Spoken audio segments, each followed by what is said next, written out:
Hello everyone, and welcome to day 1 of StarCraft self-analysis.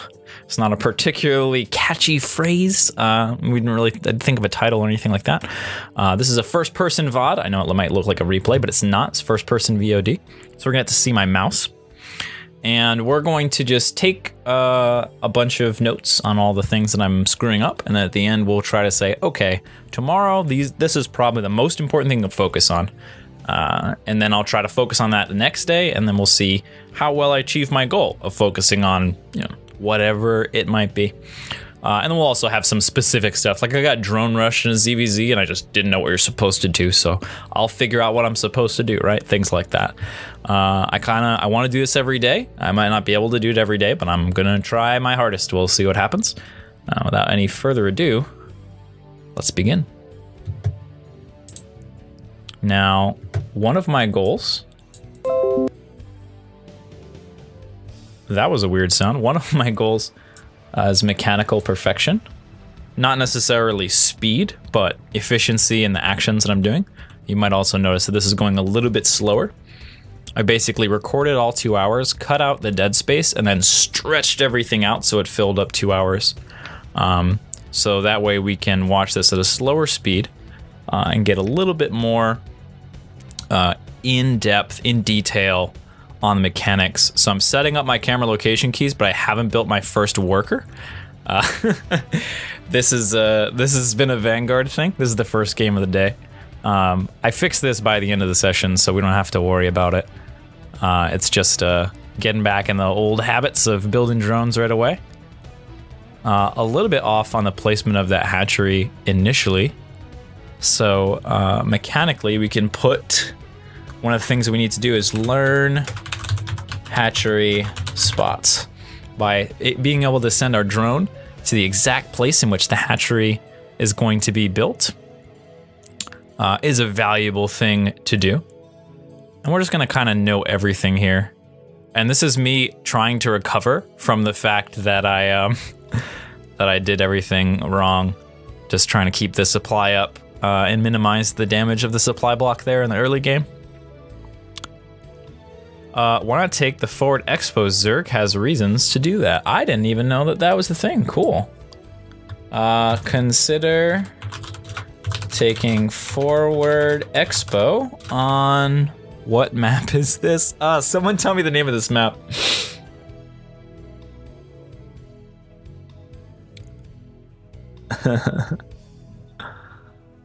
Yeah, so the build's not gonna be right. Just some camera checking, a little spammy. I'm trying to reduce my spam to 0. I just want to be completely efficient. So we're gonna write that down.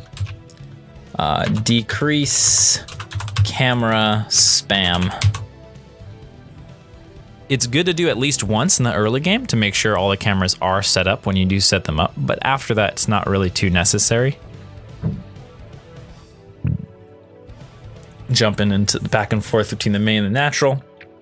We're at 19, Overlord should be coming out.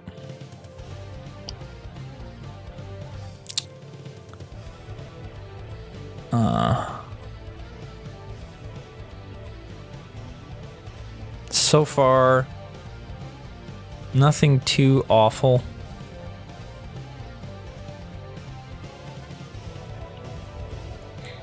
I'm building some stuff. I was pretty consistent about using my frontline, backline control groups. So my main army I split into 2 groups, one for the front, one for the back. So even if it's Roach Hydra, I'll put the Roaches in the front, the Hydras in the back, for example. I used to do that all the time, and then I changed my hotkeys, and I haven't gotten the coordination back for that yet. So that's something I'm working on. I think I stuck to it pretty closely.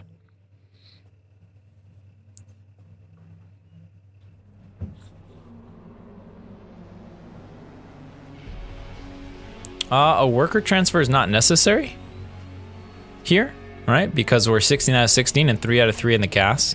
The way this build works out, I can maintain perfect worker pairing for almost the whole game in the main, which is efficient, unless I do something like this and grab a worker from this to take an expansion. There it goes. And that was, again, we saw that a little bit of inefficiency there. Little drag, little move. if I had known before pressing the button where that location is, I would be fine. I wasn't really looking for it. There's actually a texture on the ground that I can use for that. Baneling Nest comes down. Spending is kind of okay. Gonna take some watchtowers. That was pretty efficient execution. I am gonna type in use minimap more. So it's like a lot faster to just use the minimap to send units. So if I wanted to send them to the front, that would have been a good application to use the minimap to send them to the front rather than clicking on that location. I think I just made 3 overlords, but they came kind of quick. Oh no, it must have been drones because I didn't hotkey them at all. It was probably drones. I'm gonna come in. Oh, this guy. Yep. Very confusing strats from this guy. So we don't really know what's going on. We're just gonna try to macro up. Oh, there we go. So we still need to work on building hotkeys. I did change them yesterday, so.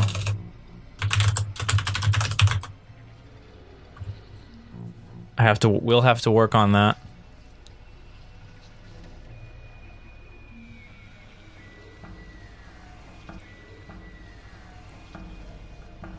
A little bit of spam click there.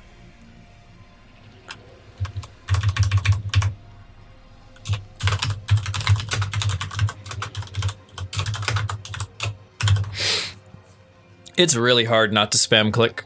We've just all been trained so much to click over and over and over again the same spot. While we're thinking, while we're waiting. This VOD is playing at, ooh, okay, typical American. This is a really, maybe you have the answer for me. When you're doing a 17-18-17, which is a kind of, you know, pretty safe standard way to open up as a Zerg player, pretty much in every matchup.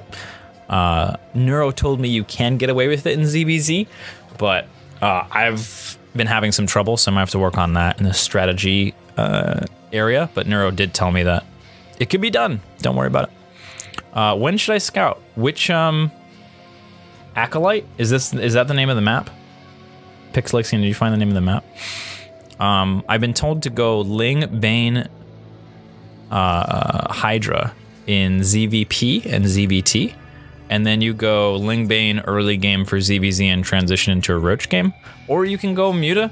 Roaches are more consistent, reliable, so I'll be sticking with Roach play for at least a little while until I feel comfortable with it, and maybe then start learning a new style.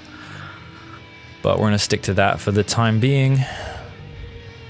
I was pretty good clicking on the workers. I was pretty solid.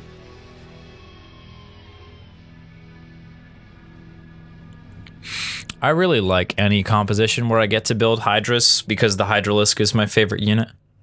You might think the Lurker's my favorite unit, but oh yeah, I felt really happy about scouting that. That was pretty nice.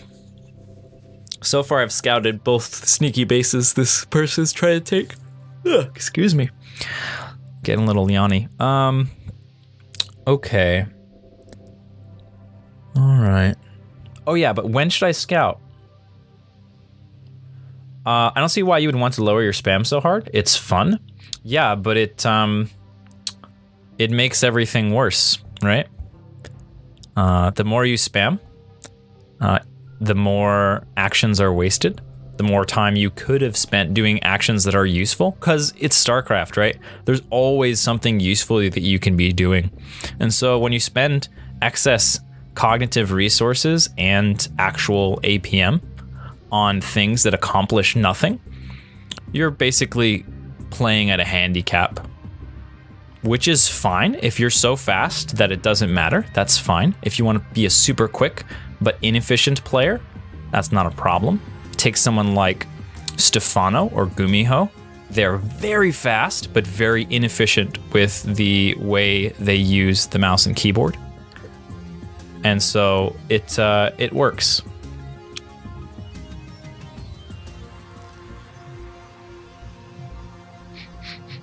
So,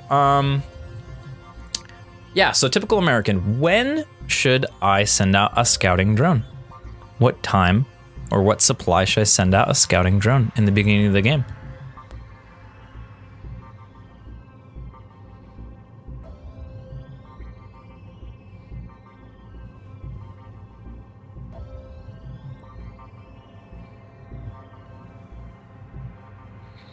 That is a good question. And so now we're in total. Look at how much clicking I'm doing over there.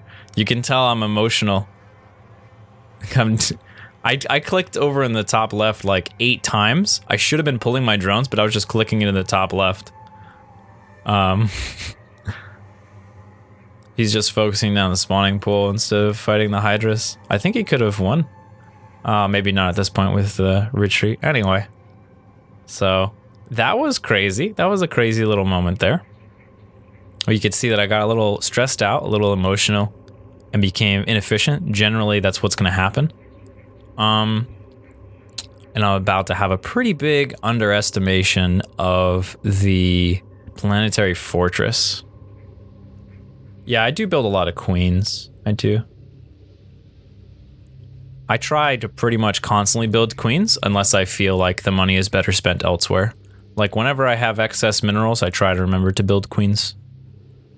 So old tip from Neuro that I've been using for a long time with much success.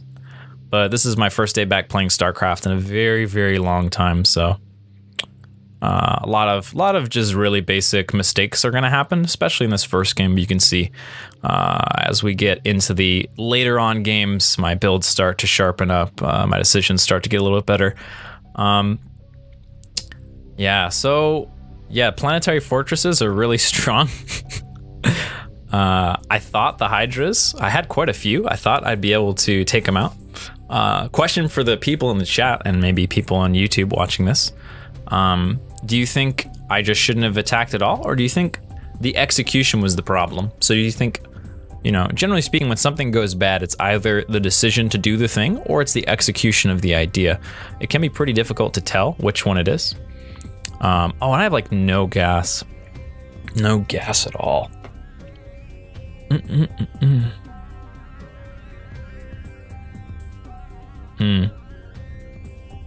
So you can tell me that I need to scout, but you can't tell me when to scout. Well, we got halfway there. We got halfway there. The fact that I need to scout is something that I already know, though, right? So it's pretty easy to know you should scout. That's easy to know. What's difficult to know is when you should scout. That's trickier. That's where I need the help.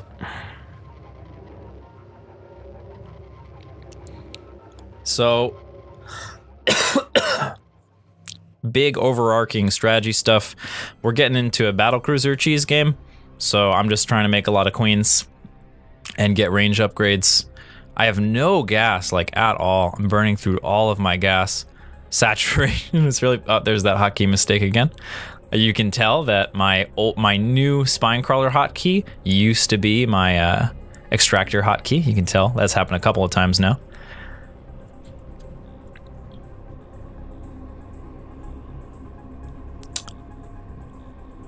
Yeah, Ace brings up something pretty interesting, that it's probably better to just focus on killing the workers, because the planetary fortress isn't valuable unless there's workers working at it. So just sneak around, put the Hydras there, and then wait for the army to come and try to intercept it.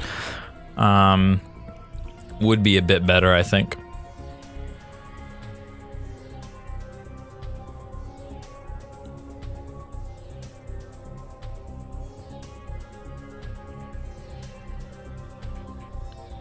Okay, JaKaTaKtv thinks I could have gotten away with it. I spread a bit more, but in general, not worth. Yeah, it's tough. It's definitely tough getting used to the StarCraft 2 Hydralisk compared to the Vanguard Hydralisk. But yeah, so this is just some... basically, this is me trying to do a thing that I saw Neuro do on the stream. Which was a lot of fun. I should have kept one of them an Overlord so I could keep dropping creep. But we'll see. First game back, you could tell the macro's a bit bad. You know, that's okay. And I decide banelings are pretty good to make, so I'll make those. Very good. One of the interesting things that Neuro told me was that I should be careful not to overproduce hydralisks. That hydralisks are the kind of easy thing to overproduce.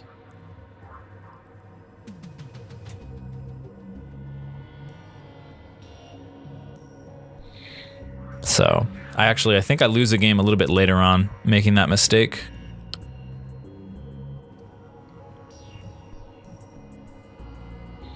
Yeah, and just not a lot of mechanical proficiency left over. I did grab 5 though, that was pretty sweet. So oh, what was that? Why am I reboxing the worker? That's so bad. Inefficiency overwhelming. And now I just won the video game because dude tried to take sneaky expansions and didn't get very much money from them. And also went for a really weird strat. Cool. Alright, new game. We do a little bit better this time. This time we remember in the middle of our beginning to set the cameras up, we remember to build the first drone, so a little bit of improvement there.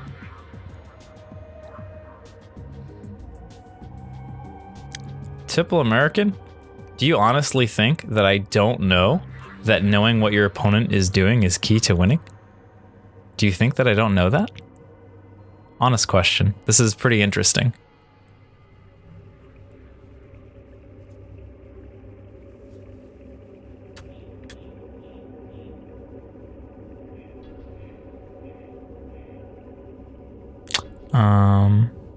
In the meantime, relatively efficient early game. The build is a little better. Late on the second Overlord. First Overlord I put towards the ramp side of the main, second Overlord I put towards the other side of the main, and then the idea is to pincer them in when they're building their tech, but I don't remember what timing that is. I think for Protoss it used to be like 4:45, 4:30-ish, but I don't know what it is for Terran. No, I don't think that. Okay.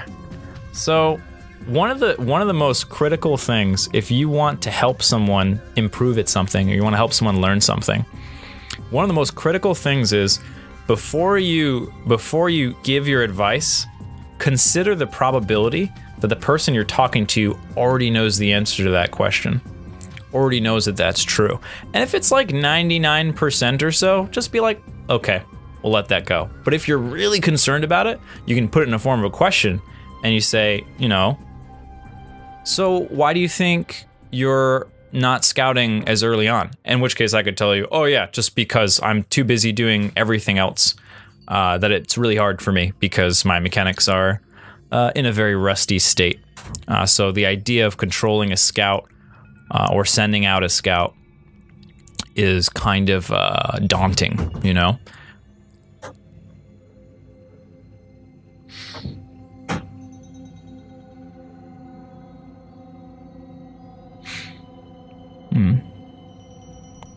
Okay.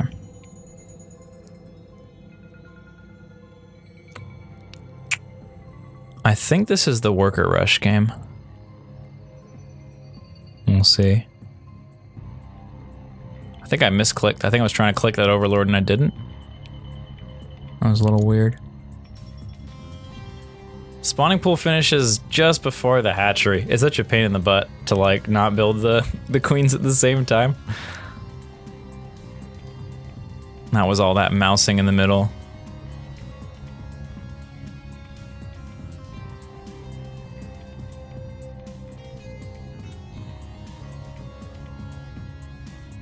Are you planning on finishing your Art of War videos soon? I don't think we started. Me and Neuro doing Art of War series was an idea that just never really got off the ground. Yep, I made 8-lings instead of 6. On accident. The goal is 6 there. Pretty efficient. And then just droning behind. I do... I didn't see the... Alright, it didn't show us the meaning right. So we'll see. how this goes.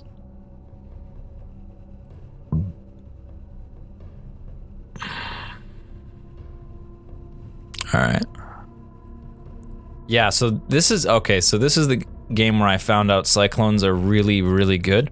So I scout the cyclones, one base, and I'm like, oh shit, this is some bad stuff. I'm gonna need larvae, so I inject my hatcheries, great. And I think I'm trying to build shit. Yeah, I'm trying to build units, and I'm thinking, oh man, I'll just surround him. And that'll be a good way to fight. I'll take my lings in the middle of the field and I'll fight. But I underestimated the power of the cyclone. I needed a much bigger army, and that was a far from ideal engagement.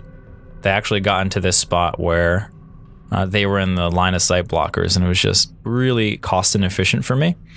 I'm supply blocked right now as well. So this is kind of what happens, right, when you're under pressure, when you know that there's an attack coming. It's easier to make mistakes. I'm saving up energy for transfuse right now. I'm not sure if that's correct. Oh,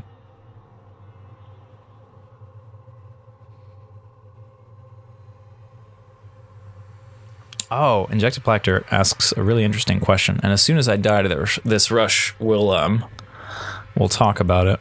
Remind me, JaKaTaKtv. All right, so I'm thinking, okay, queens together with the lynx. Queens got in a little bit early. I tried to do a little focus fire on the workers that were doing the harassment, but it was not enough. I think that I executed that okay. I think, again, it was just not having enough units.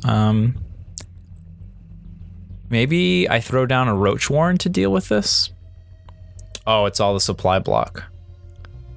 Yeah.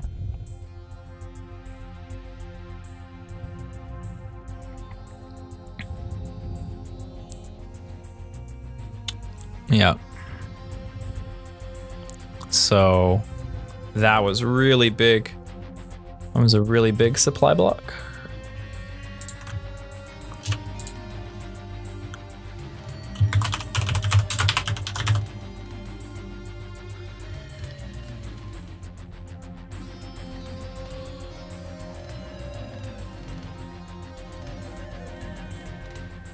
Yeah. So for these two games, the layer has potentially come too early. Cool. It's probably, again, another Vanguard holdover.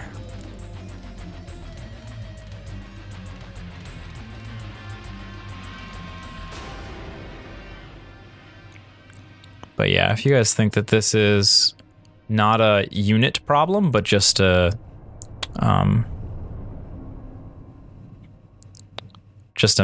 macro problem getting supply blocked.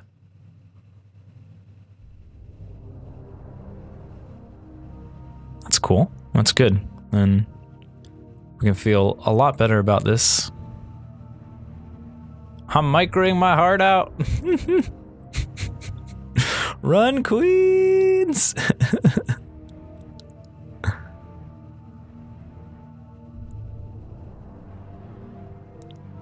And then we die. Cool. So JaKaTaKtv asks the question, isn't controlling scouts in Vanguard and scouts in StarCraft 2 the same? That's true. But the difference is, in Vanguard, when I'm using my scout, this is a new game by the way, when I'm using my scout, there's nothing else I have to do. I can just control my scout, not really pay attention to very much else. But in StarCraft, there's a whole bunch of other really important things you need to be doing while you're scouting. Otherwise, you fall behind and it's pretty much useless.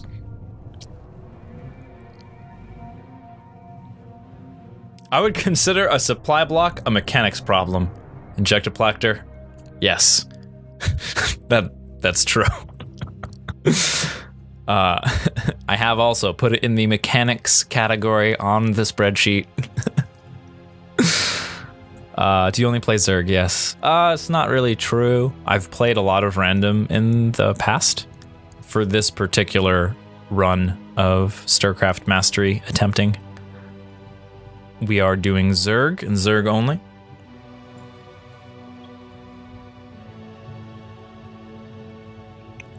being more patient about engagements. I think that's a good tactical thing to put down.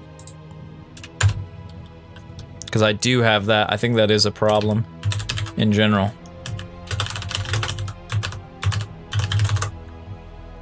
But a lot of it is just getting used to the strength of all these different units, being able to estimate the strength of an enemy army, look at it and say, I can beat that or I will lose that fight, is a really important and difficult skill to acquire.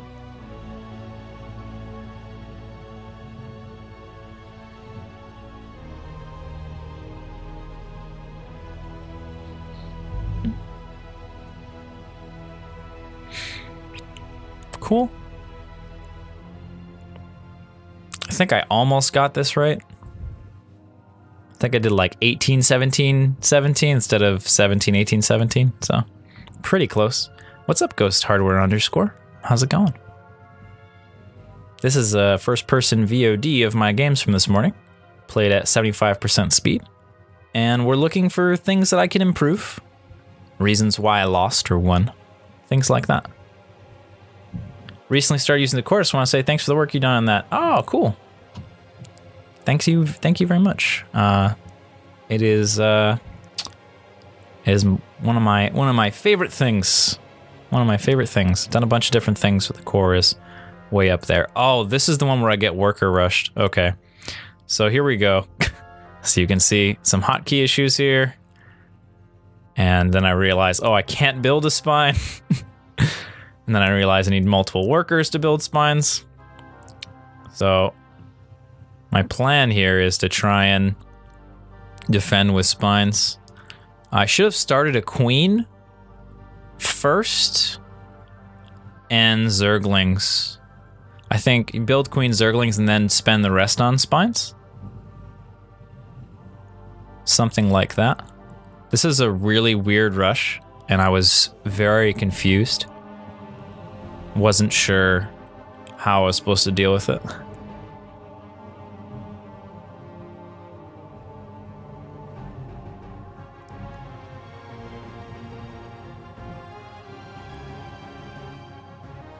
Right now, just trying to keep my drones alive until the spines are done. I imagine right now that the drones are my advantage because they sent their drones across the map. I'm thinking about moving them up.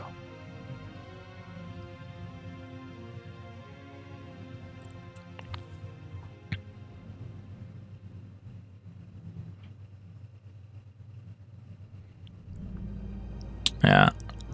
So I think, yeah, I was a little too late, right? I was like, oh wait, I should probably use the drones to mess with this stuff. But no, I'm gonna lose a spawning pool here, which is a huge hit. Makes things quite difficult.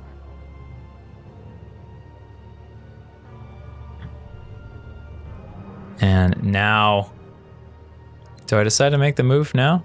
Let's see, it might be a little later. Most of this is like, what do I even do? Ready? Here we go. Attack!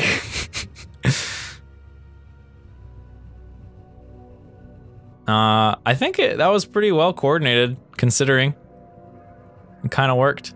My problem is that I'm not building any queens or roaches behind this. I'm so focused on the attack that I'm not building anything. But oh no, never mind. I can't build any queens. That's why. I'm probably pressing the buttons, but it's not happening because I don't have a spawning pool. That's what I remember. I was just like, why the fuck aren't my lings coming out?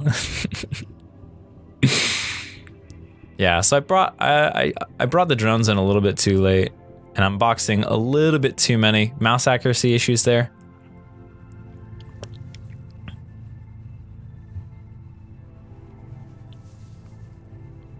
But yeah, not building a spawning pool here is like the biggest, I think, strategic mistake.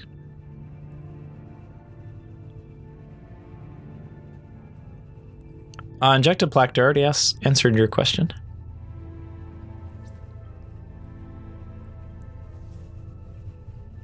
Were you AFK?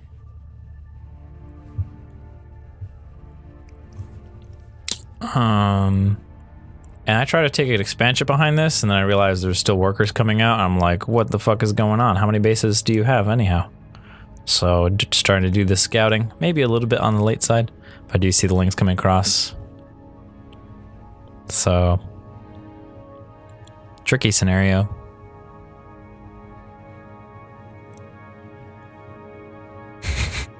More links are coming, and I'm like, shit.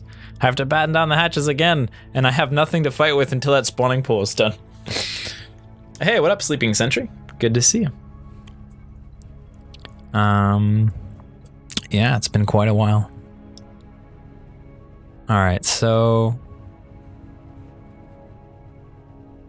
that was a bit much. I think we're gonna put down a, I don't know if this is kind of like a strategic thing. Learning, oh, and this was really cheeky. He built it out of vision.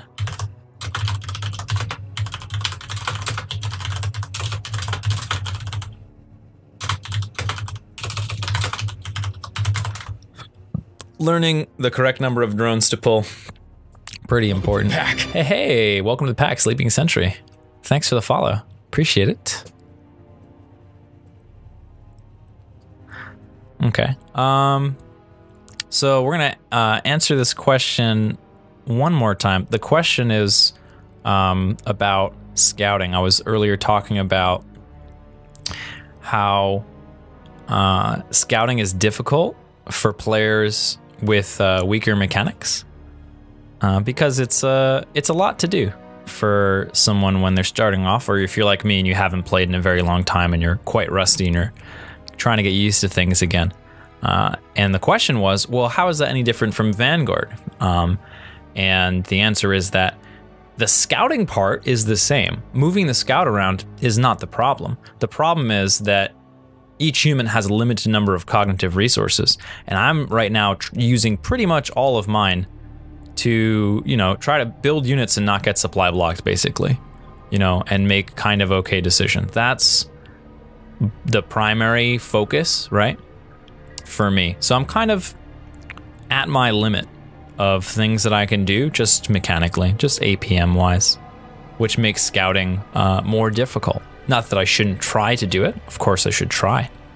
But that's definitely why it's not happening quite as much.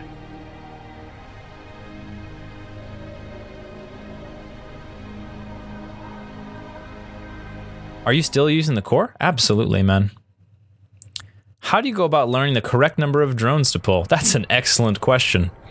I think practice, right? But just for me, the first step is just gonna be being a little bit more deliberate about how many drones I pull. Right now, it's kind of an emotional experience. LTV Asama 34 with an underscore in the middle. I didn't forget it. Welcome to pack. Thanks for the follow. Yeah, so God, retreat, JaKaTaK, get out of there. So for me, it was just sort of pulling drones is a very emotional thing, like shit, yeah. You know, the first step I think I need to do is just calm down and consider how many drones do I think is best, and then pull that many drone, rather than just boxing and going with whatever number of drones I happen to pull.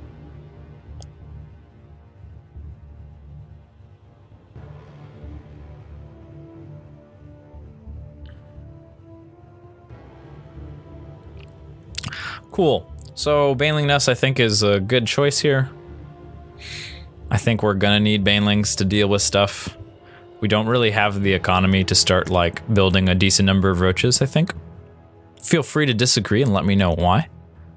At this point, the game might already be lost, but my opponent doesn't really have expansions, and I might even mouse over the drones.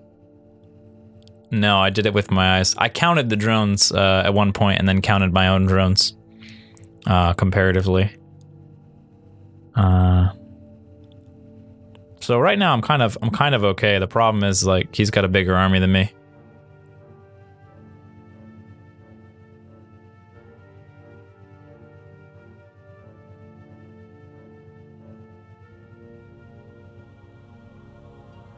Injected Plactor. If the core doesn't work with Vanguard, then how do all the people who use the core with Vanguard do it?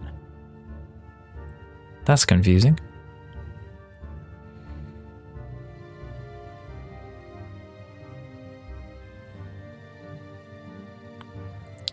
It's slightly imperfect putting the workers in the gas there. We are trying to crank out queens. And this is where pretty big mistakes happen. Just a little bit too slow. You could see that. The attempt was there to try to split off the guys, but it wasn't. A little bit late on making the Banes as well. I'm going to try to focus fire those guys down to the best of our ability and mitigate the damage. Not too much damage done overall, fortunately, in that particular attack. Continuing to make queens, continuing to spend money. Pretty good. I think at this point, the main deficiency is going to be the Ling Bane control. As we see, right, we just lost a Baneling there because we weren't looking. Screen priority, right? Having, yeah, we just lost another Bane too. Making sure we're just staring at that ramp and only jumping back to the base when we need to. So I'll write that down in mechanics, considering vision priority. Or what vision priority? Or basically, what's the most important part of the map to look at a particular time? Oh, I could have got all of those if I manually exploded, but I didn't know what my explode key was.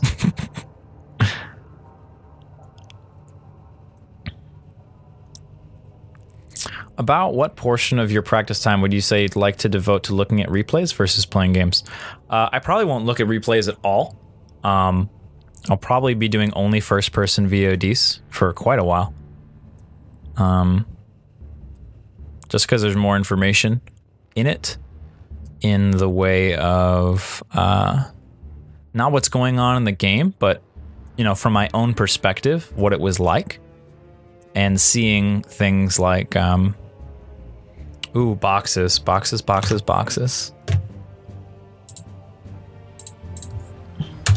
That's gonna be up there up at the top. Boxing individual units. Don't fucking do it. It's silly. It's inefficient. It's slow. Don't box individual units. Click on them.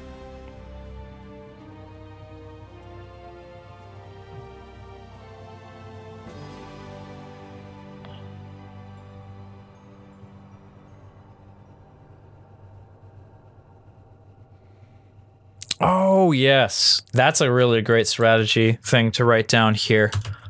More aggressive overlord placement in ZVZ. Actually, you know what? I think I'm going to start that comment and go ZVZ colon. Yeah, so that way it'll be kind of obvious. It's a ZVZ only thing. Yeah, so in ZVZ, there's just nothing that shoots up that can get across the map in a reasonable amount of time until the mutas come out, and that's only if they happen to be going mutas. So you can afford to be really aggressive with your overlord placement, and that Ace pointed out would really have helped me in my ramp control, where I lost 2 banelings for no reason. But at this point, I don't know what the hell I'm gonna do. I've got a lot of money. Oh, right, I decide, okay, I'm gonna go for the, unit counter. I see that they've gone for roaches. And I'm going to go for units that deal with them really well. I was like, oh shit, I'm gonna box in my queens if I do that. Don't do that. Oh, you know what? I didn't even think.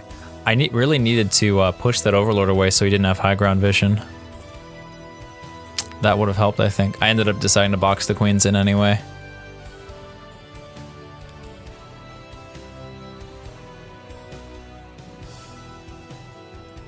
Yeah, watching first-person VODs are so advantageous because you can see all the, like, look at this. Look at how much money in the bank, and I'm just making 1,000,000 clicks. I'm making 1,000,000 clicks and getting nowhere. Click, click, click, click, click forward. Click, click, click, click, click back. that could have been click forward, build a bunch of units, click back, build a bunch more units, or queue up a queen, or build something, right? But instead of doing that, I was like spam clicking. So inefficiencies there.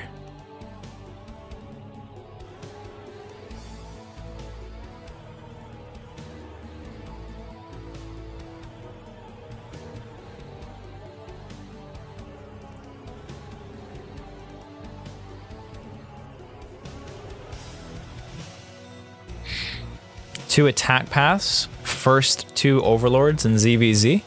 Cool, we can put that under the aggressive overlord placement umbrella.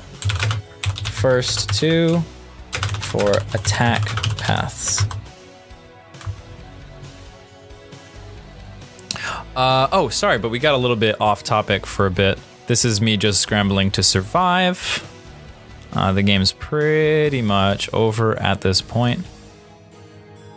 I'm being revealed as well. But I'm thinking to myself, well, you know what? I've got some Yutas.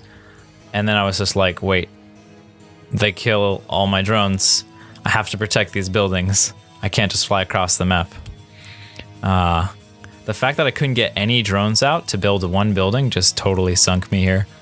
Because I have to defend these buildings or I lose the game. And that gives them enough time to build spore crawlers and stuff. I also make a couple of poor decisions. I chased down a couple of overlords after this with the mutas instead of running across. It's really weird. Like, so in my head, I'll say like, yeah, you know what? The correct decision is run right across the map. But I see the overlords and I'm like, ooh, free damage. And I just have to do it. So that's just something called impulse control. It happens in a lot of different games.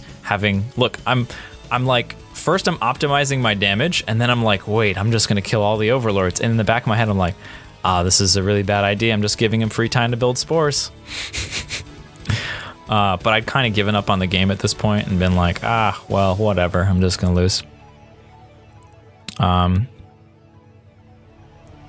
So I'm gonna go across the map, and lots of death, destruction, etc. is going to happen. At this point, I'm basically hoping that they don't go kill my only buildings. I'm gonna run into some spores here, but we're gonna talk about something.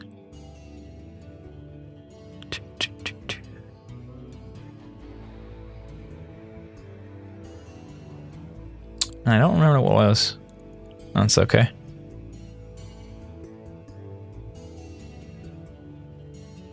But yeah, it's just gonna look for some damage and not gonna find it. But you can see it is like interesting. This is a very, very poorly controlled mutaflock, right? Doing all kinds of extraneous clicking. I could be spending my actions to keep the camera in the best possible location, and instead of doing that, I'm spam clicking, spam right clicking. God, this is a hard habit to break.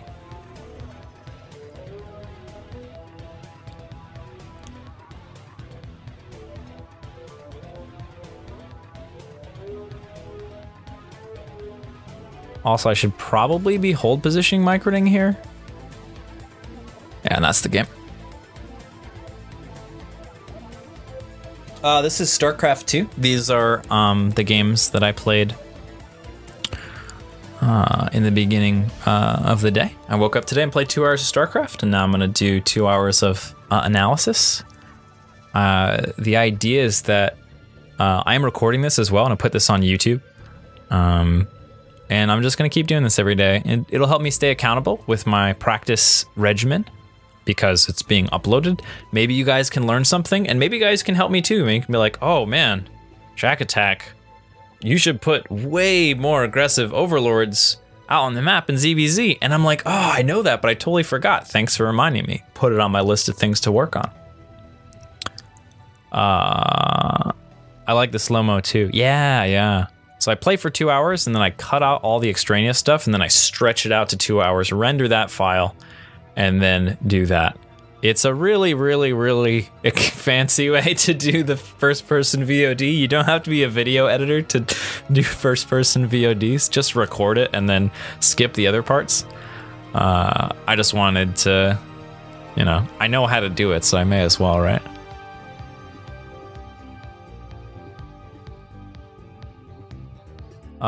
You always Zerg? I've played a decent amount of Terran and Protoss over the years, but Zerg is definitely my favorite race to play. When I'm trying really hard to perform well, and my goal is to win, I play Zerg.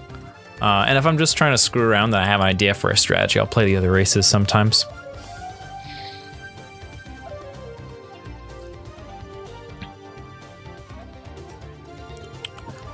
Yes, it's inefficient, but I think there are significantly more important things for you to do. So the tricky thing about habits is that the more you do them, the more you solidify them. And those really basic things that happen every single game all the time are really important to nip in the bud very early on. Otherwise, it just becomes more and more difficult to fix and just gets put off until forever.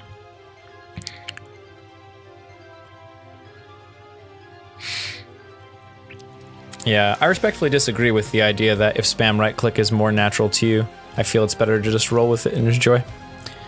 Everyone has their own deal. For me, one of my primary enjoyments of StarCraft comes from being efficient. I really enjoy that. But is it even a problem? Abso-fucking-lutely it's a problem. Abso-fucking-lutely. Every single time I've pointed out the spam right click, I've also pointed out something that would be more productive that I probably should be doing instead. And I'm sure there will be more spam right clicks in this game that there are other more important things to do. There's just always important things to do in StarCraft. So spending any amount of time spam right clicking is silly to me. And spending any amount of time doing something that accomplishes nothing is kind of silly to me.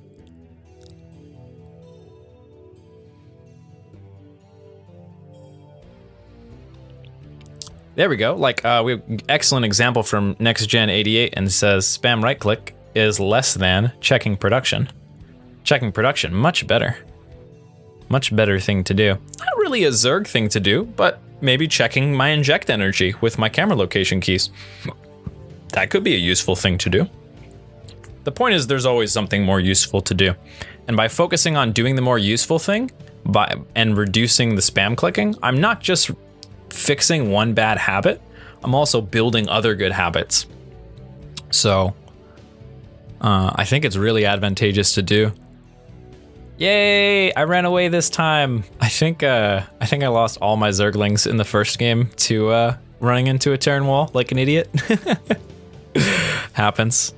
And we're just gonna leave the units behind, see when an attack might go down. And a little bit of time.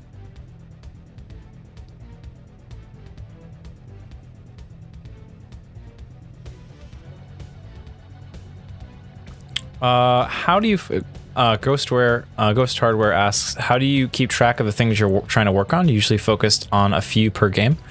Ideally, one thing per day. Ideally, I try to focus on one thing per day. Today was the first day, so let's find out what we suck at, right? That's the first step. Figure out what you suck at, suck less at it today than you did yesterday, and move forward, right? That's the idea. So I'm writing them all down in a document. I've organized them into mechanics, strategy, and tactics. For the most part, it's just mechanics and strategy, but some things fall into the tactics category, and we can look at those and see what that is. But basically, I write everything down in a big list, and then I look at them and I try to prioritize that list and say, okay, what's the most valuable thing for me to work on? And then work on that first until it's, the bad habit is gone or the good habit is established, and then move on to the next thing from there. Do you have any goals as far as ladder rank or anything? Yeah, absolutely. I want to be Grandmaster for sure. 100%. 100%. There's no reason I shouldn't be able to get Grandmaster. No reason at all. The only thing that's stopping me is my own weakness to not stick with StarCraft and give up. That's the only thing that's stopping me. So it's completely within my control.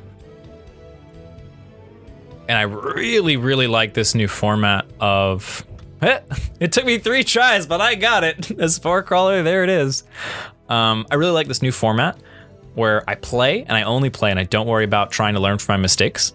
And then, you know, a little while later after a break, I look at all the games that I played and then we're gonna try to figure out what we do better, because you create that emotional distance between the biases that you develop and the frustration of playing StarCraft and losing or doing something not in the way that you wanted to do it, right? Injectoplactor says, still not taking forward Expo. Injectoplactor, you might not realize this is a VOD. So your advice is not going to happen in this game. But it might happen next game. I'm not totally sold on taking the front natural. Not yet, anyway. But it's something that I think is worth considering. Yeah, so the reaction of the drop was a little bit slow here.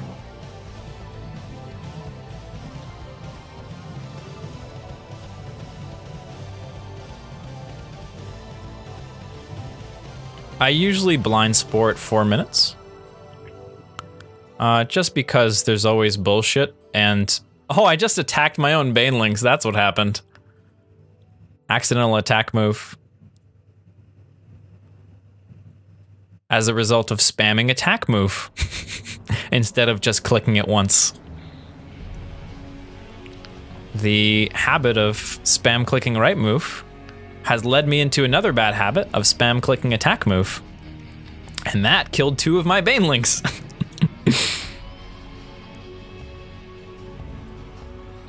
Next Gen 88, sorry for all the questions. Not at all. I love talking to people and answering questions, asking questions as well. Will you classify yourself as a kinesthetic learner? Your approach seems incredibly organized, similar to mine. Kinesthetic, probably. I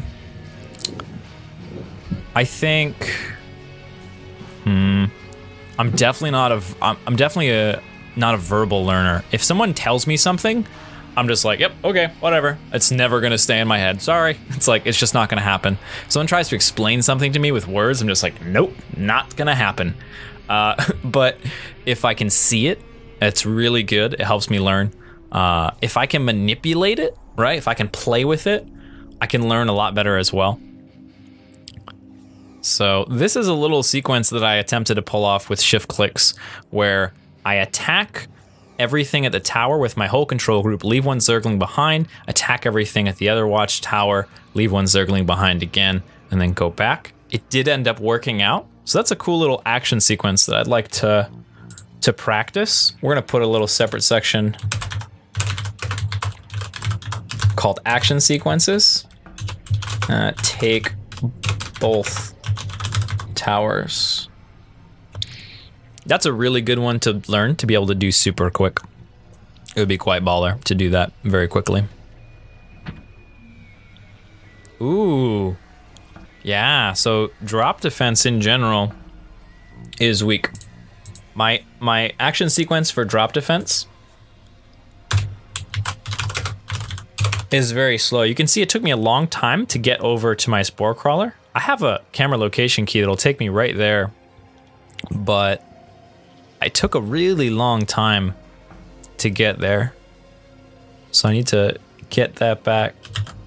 And that's an emotional thing.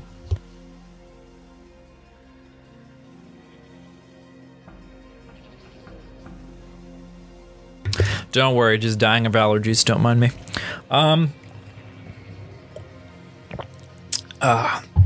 Yeah, so it's a very emotional thing. Defending from a drop, or defending in general, is a pretty emotional thing. And so I do the less mechanically efficient thing because I'm not really thinking about it, and I haven't established the unconscious habit. I really don't want to get dropped anymore.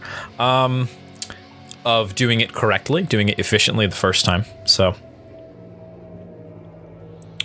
by the way, what's the opposite of kinesthetic learning? Because I think I am that. So it's not really that there's an opposite. It's just that over the time in education, we've learned that different people have kind of tendencies to learn quicker or better with different methods. Kinesthetic is usually physical, right?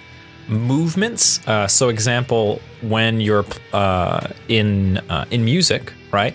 You learn sol, right? Do, re, mi, right? And these are, you learn the hand signs for all the notes.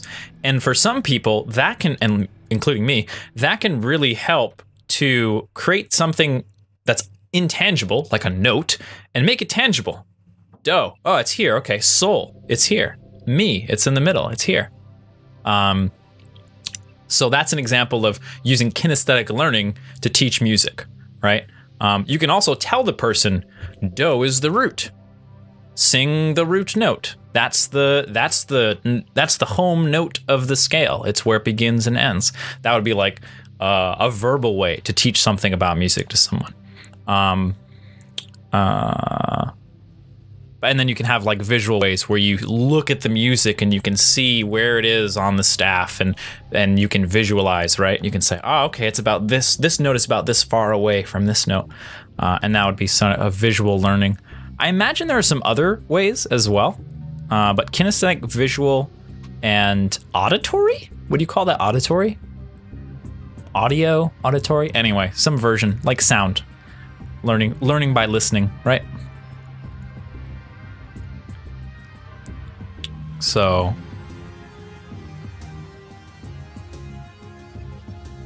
another kinesthetic trait is making diagrams and lists to organize thoughts. Really? Huh. I did not know that. That's very cool. Thanks for dropping the knowledge, NextGen88. Appreciate it.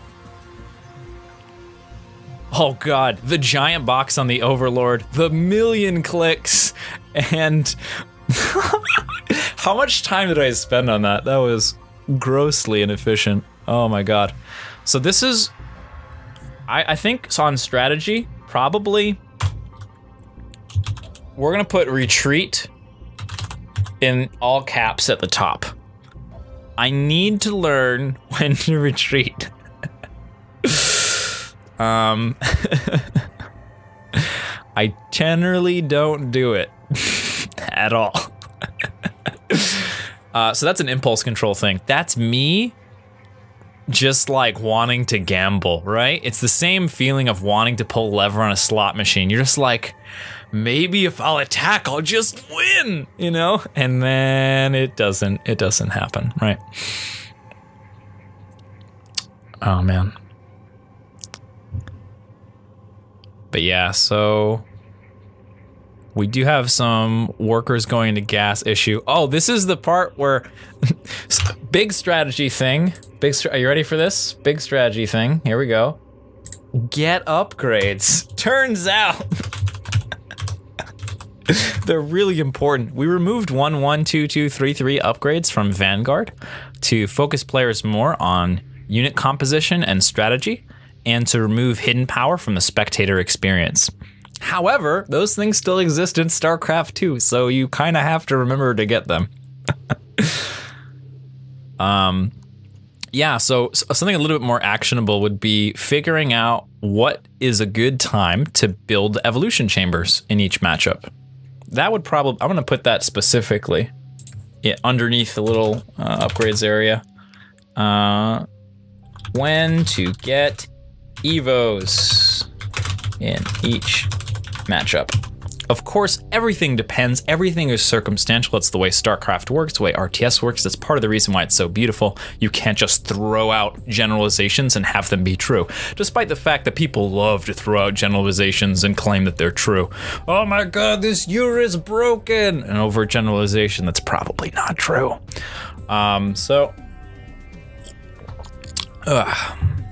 Here we are, back in the video game. Oh, I also built a lurker den. Because I'm just used to building a lurker den for Vanguard, but I don't think it was a good idea, and so I decided to just not use it. That may have been a mistake. Man, they let a lot of these Banes finish. Oh, this is what I love about diamond level Terrans. Ugh, they can't split yet. It's so good. It makes my life so much easier.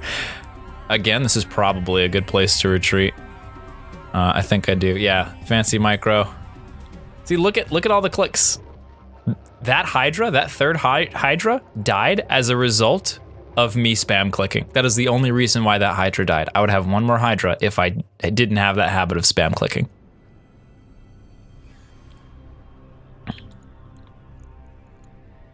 Yeah, so right now I'm kind of in a panic mode.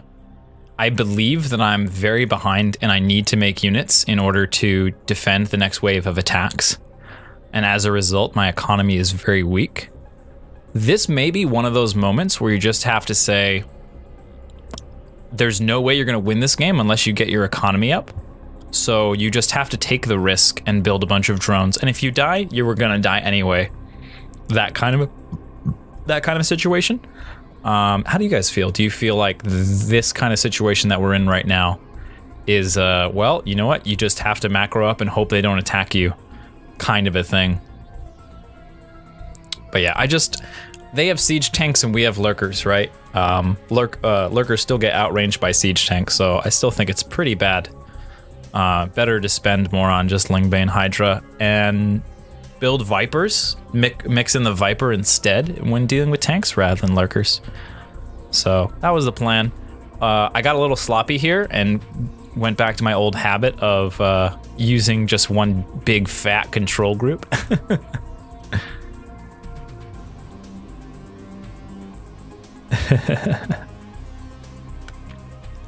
All right. Poor queen. She was just trying to spread some creep. That's an experimental thing that I'm messing with right now, using a control group for creep queens and not really spreading active tumors unless the situation is available to me. So if I'm already looking at some active tumors, I'll spread them. Oh, the Bane flank! I was so excited for this to work. It didn't work exactly as I thought it would, but I was so excited for this to maybe work. Oh man. So the fact that I didn't get upgrades could have sunk my gas down quite a bit. Mixing in lurkers could have sunk my gas down quite a bit, but I haven't seen tanks in a while.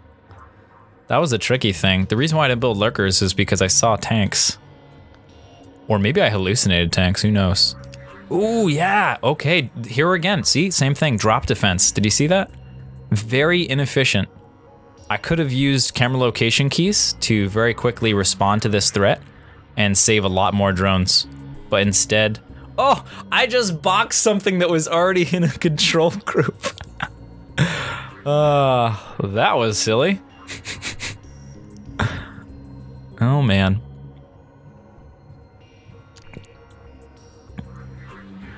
We are gonna corner this. Yeah, I think one of the things that's difficult from a mentality standpoint in these kind of games is I feel like I don't have a chance to win. Oh my god, worker transfers. You set up the camera location hotkeys, JaKaTaK, just use them. Use the camera. Are you really clicking the minimap again? Oh, this JaKaTaK bro is a scrub. All right, I think that I've seen this quite enough times that this may be my mechanical focus. I'm not sure, but it's definitely up there. We're seeing a lot of not using the camera location keys. I don't think I wrote it down. I put it down as drop defense, but just like general not using camera keys.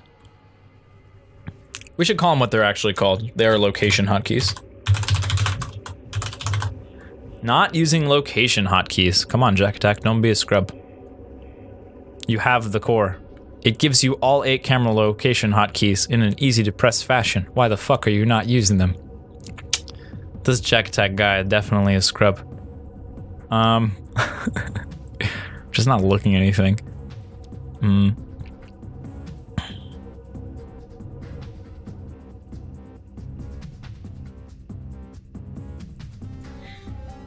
Yeah.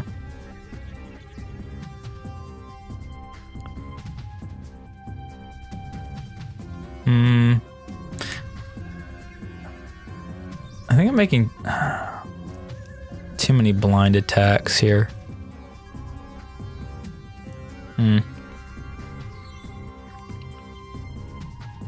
Okay. So, yep, so this was a sloppy game in terms of Tried to box some Banes there. See, this is what happens when you don't have your Banelings in a separate control group. When you go to attack a building, and you lose all your Banelings. It's quite bad. But in the meantime, by the way, while you are out, you just traded 1 base for 2, 2 bases for 1. Because they're gonna get that natural. And this is me. Look at, I'm just staring at the minimap, hitting attack move over and over again because I'm stressed out, right? I know it's not the correct thing to do. I have money in the bank. I could be building units that would help me, but because I'm not remaining calm in this situation. Oh, by the way, look at this setup. No Baneling will ever reach. So good. Leaves the Marauders on the ramp too. That was a really nice little tactic from our Terran opponent.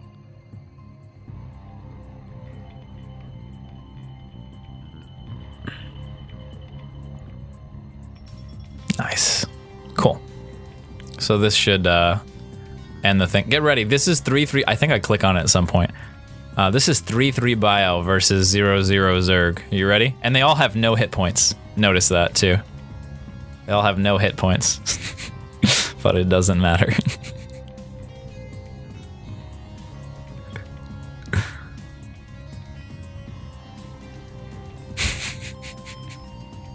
Look at all the dead Hydras.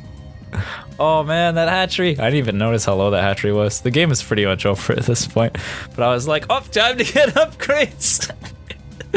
I built my evolution chambers at 17.5 minutes. Do you think that was late or early?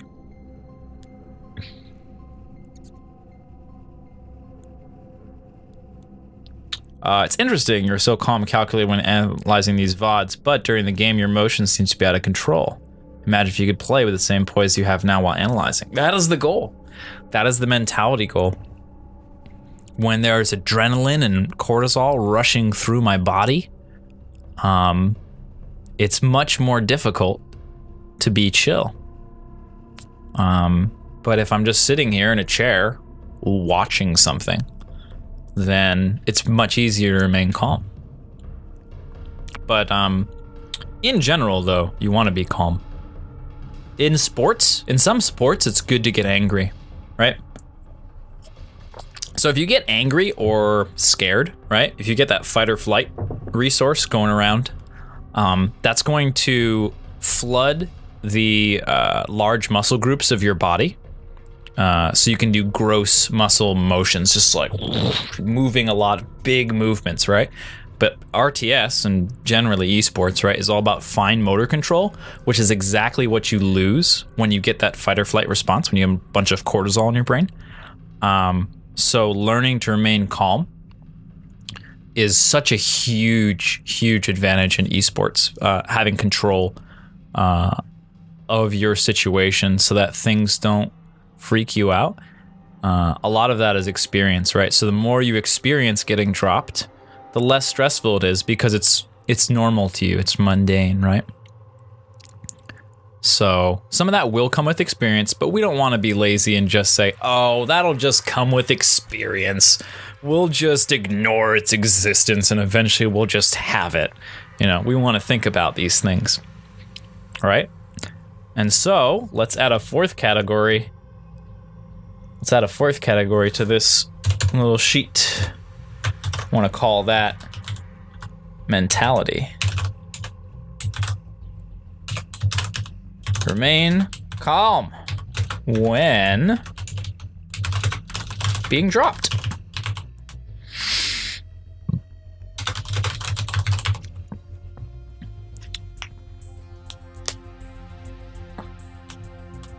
So we'll try to isolate very specific moments that I'm consistently, we can see the stress, you know? That's the greatest part about the first person VOD, in my opinion. It really gives insight into your mentality at the time. You can see how much you're spamming, how much, you know, wasted actions you're putting out compared to normal, right?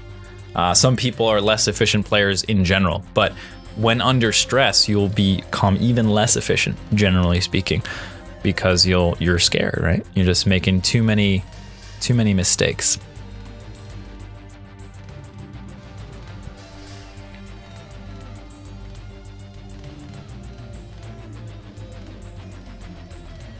See, right now, I've got 300 minerals, 100 gas, and I'm just kind of controlling these forlings, not really getting too much done with them. Got a little distracted there. And I did too many clicks, for sure.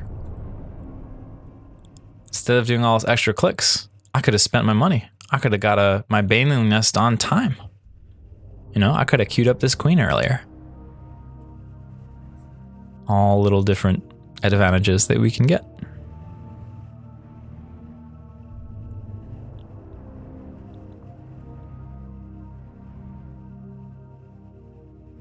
Oh, another supply block on 36. We're gonna put that in the subgroup here.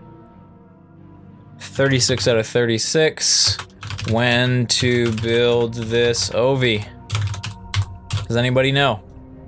Does anybody know in the chat when I'm supposed to build the Overlord that stops me from getting blocked at 36, 36? Do I build it at 31? Do I build it at 30? Do I build it at 32? What is the efficient time? For any new players out there, there isn't always a consistent official time to build Overlords, but the first couple Overlords, you can pretty consistently get down to the supply number. 29 or 30 for Terran? Do you mean when playing against Terran? I think that's what you mean. I will assume that's what you mean until you tell me otherwise. 29 or 30. Cool.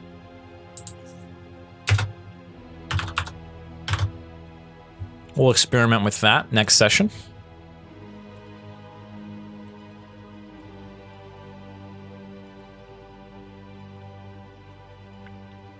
Hi, just tuning in for the first time. What's up, JJ Guevara? We're doing some analysis here.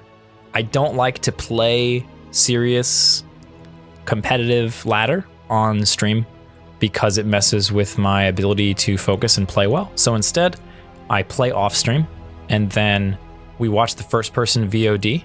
So I'm not playing right now. We watch the first person VOD and we put some time in between when we're playing and when we're analyzing. That helps us to have less biased view of the games and be more open to criticism and making mistakes. Little flub there. So that is what we're doing. That's our quest. We are watching on 75% speed. So it's a little bit slower, and that just helps us catch more of our mechanical mistakes. One of the things that I really enjoy about StarCraft is when I play something very efficiently, mechanically efficiently. Oh, this game. Okay, I know what's going on. So this game was a total strategy win. Total strategy win. It's a ZVZ.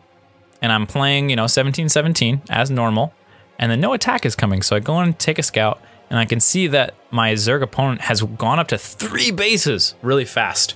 So I decide, okay, well, I'll just make Lings and Banes and go fucking kill him, in the words of Day 9.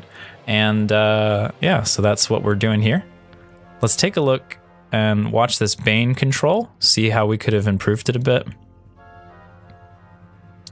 I think it was kind of okay. We did remember to have the Banes on their own control group. A little bit late over there. Early detonations. Nice detonation there. We're continuing to crank units. Having trouble spending our money. No larva. Okay, cool. Let's make a little note then. Mechanics. Injecting while attacking when possible. Sometimes you really want to pay attention, right, to the Banes when they explode and all that kind of stuff. Looking away from a Ling Bane fight is very scary. However, there are little moments here and there where you can be pretty sure you're going to be okay and just make sure you get those injects in. Especially since the change to 3 larvae per inject, it's so important to get your injects. Otherwise, it's nearly impossible to spend your money without good injecting.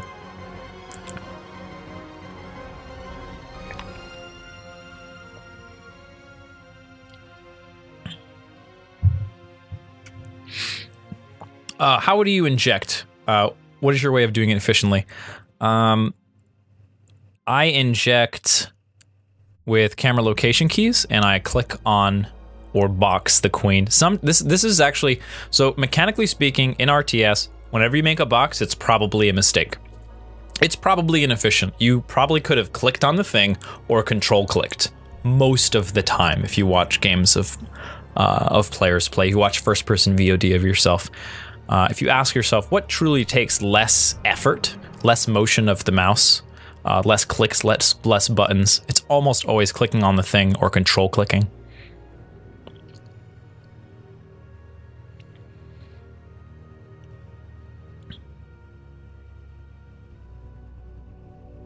Queen hotkey and inject on the mini map.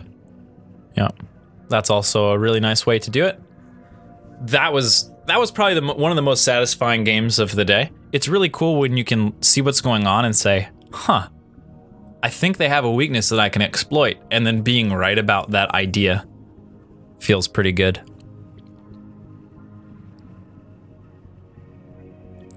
Also, I did figure this out at one point, but I can't remember if it's 14 Overlord single extractor trick or single extractor trick 14 Overlord for the most efficient economic situation. I think it's Overlord first, then extractor trick. Some people will tell you it's 13 Overlord, but they're wrong.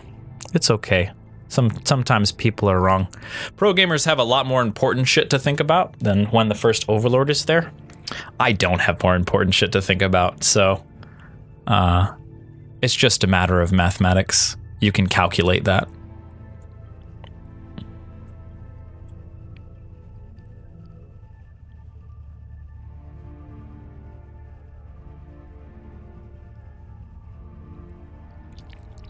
I like camera hotkeys the best because it gives me a lot of control. And it frees up control groups for me to use for more important things like having an additional harassment control group. The more harassment control groups, the better. Gun to your head, who wins BlizzCon? Innovation first place, Sue second place is what will happen. It's not my opinion, that's just a fact. 13 Overlord really isn't that much worse. Correct. Right? Correct. But how is having that mentality going to help us become the best player that we can be? Is having the mentality of such and such a thing isn't that much worse, so don't do it. Is that beneficial to us? And that's not a facetious question, that's a legitimate question. I think that there are good arguments for both sides here. Oh, this game. Okay, here we go. Got a little rambly for a bit there. So, after the games that you saw, I was a little bit having some PTSD about early ZVZ attacks. And I was just like, shit, my queens aren't gonna be out in time, cancel this thing. So now I'm just floating a bunch of resources. Really should have just left that up. Really should have just left that up. And now I'm gonna make an even bigger mistake here. Ready for this? Look at how stressed out I am. Oh my God. This is an emotional mistake. This is a mentality mistake. It's really important to recognize it as a mentality mistake. It's about not being calm. When we make decisions out of fear, they're usually garbage.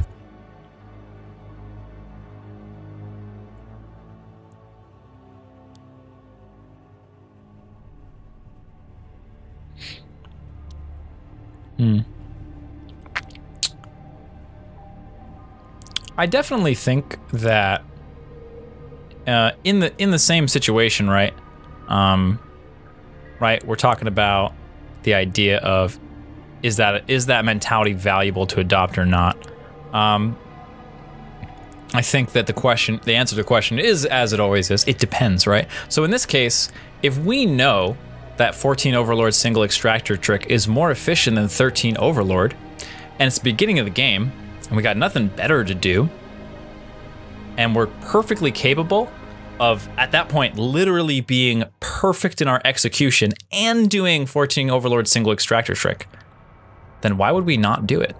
If we can get an advantage with no cost, why would we not?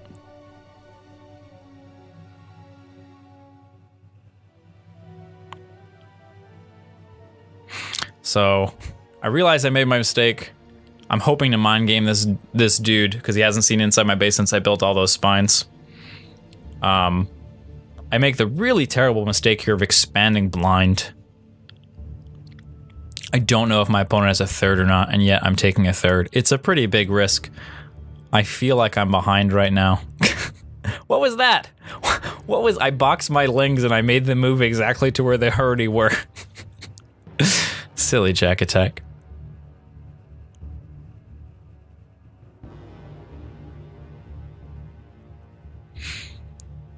Yeah, it'll probably be Innovation or Rogue. But it would be cool to see an Innovation Sue finals. Either way. I think Rogue and Innovation are on the same side of the bracket, right? Oh, it's not Sue Rogue, is it? Oof. Having to play a single elimination match on a ZVZ. Non-optimal. So my general game plan in ZVZ is open 17, 18, 17, hold the early aggression, build a couple of Banes and a few Lings, and exert pressure on the map while getting a Roach Warren and an Evolution Chamber for +1. Unfortunately, I didn't have the creep to use to build my Evo and my Roach Warren in a way that blocked off the main, like my opponent could do. One of the things that I'd really like to practice is just holding 14-14 rushes. I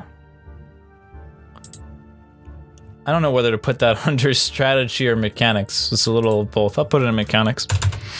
Hold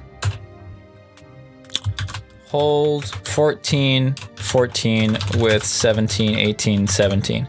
Neuro told me it can be done, and I trust Neuro, and so we're gonna learn how to do it.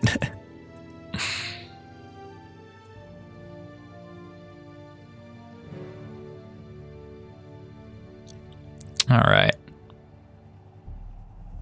Let's see what we got going on here. Build a couple of Banes. My opponent's just so far ahead of me right now.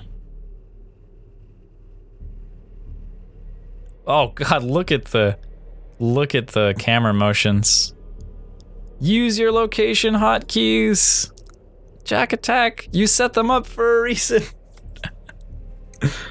Stop dragging your screen around like an idiot. Poor past JaKaTaK, I'm so mean to him. That's okay. Past JaKaTaK can take any amount of emotional abuse because he's in the past. It's one of the advantages of being a time traveler. All right. So I decide to make an attack here. Oh man, you know what? Strategically, I'm seeing a pattern start to emerge, right? Blind attacks and expands.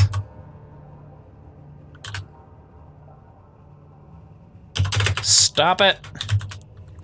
I make a lot of attacks and I expand a lot of times blind, meaning if I'm expanding, I don't know how many expansions my opponent has, and if I'm attacking, I don't know what the size and composition of my opponent's army is.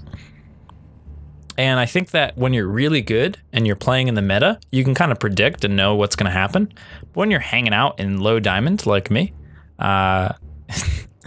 anything can happen. You got to be prepared for anything to happen, so you can't really go with the meta. Oh, this is a new control scheme that I've been trying out. The Banes with the Roaches, because they're very similar kind of movement speed. That's the idea. I did make this attack when I hit +1 before my opponent. It was timed in that way. But I just didn't have enough stuff as a result of the opening going so well for my opponent. And then that is all she wrote on that one.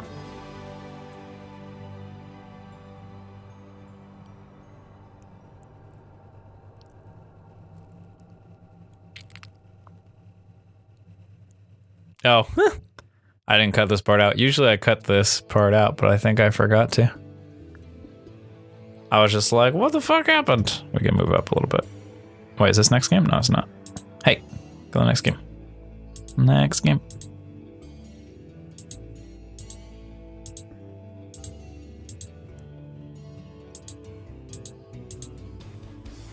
Okay, there we go.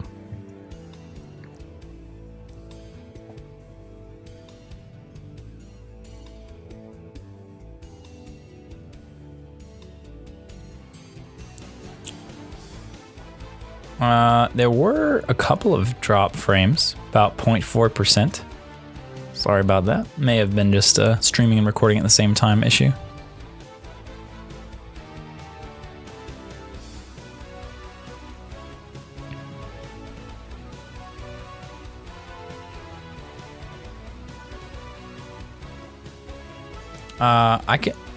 I used to have quality settings. That's weird. It turned off the quality settings. I thought affiliates had quality settings.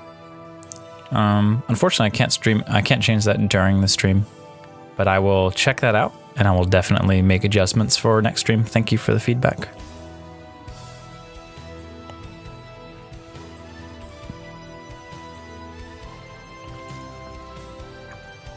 It also may be because I'm recording this and streaming it at the same time. It might be a CPU issue.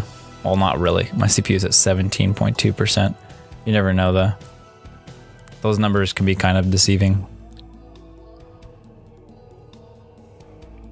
In general, overlord placement is just a thing that I have to do.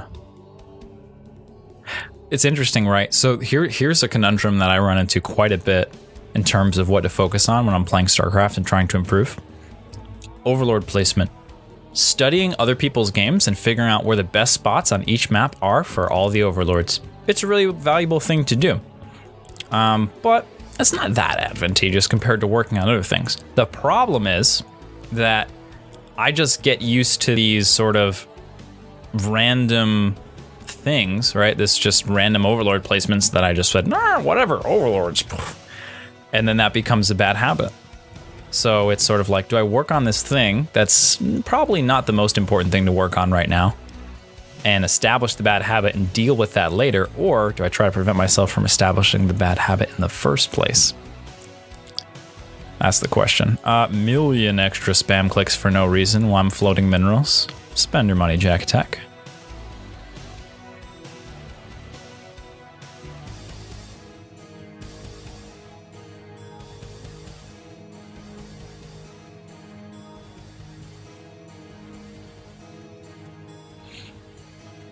Yeah, Twitch usually gives quality options for affiliates, but I probably just have too low of a viewer count, most likely. Kind of reminds me of building proper walls as Protoss. Did you ever play Protoss in Brood War? Oh my god. That was such a chore. Learning all of, like, the walls, because learning how to wall in Brood War was the most annoying. I was looking for an SCV here. He loaded it up into the CC. God, that was awful. You had to like look at a picture. You had to find some image somewhere that someone posted and like get in the game and like figure it out and run your probe and be like, oh no, it was one to the left. We didn't have a build grid, so it's just like the most brutal thing.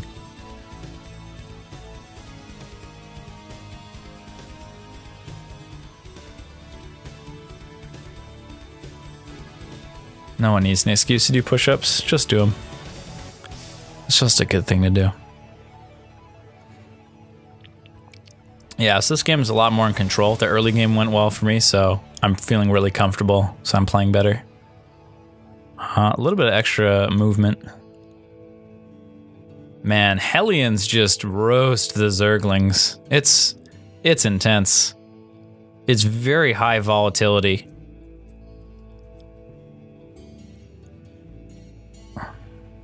It sounds like a really obvious thing, right? But it's about magnitude. Hellions are good against Lynx, true, but in what magnitude? That's what's really important. That's the thing that matters. That's the thing that'll tell you, oh, okay. You can, oh, I remember to get upgrades at 4 minutes and 27 seconds. All right, remembered to get upgrades.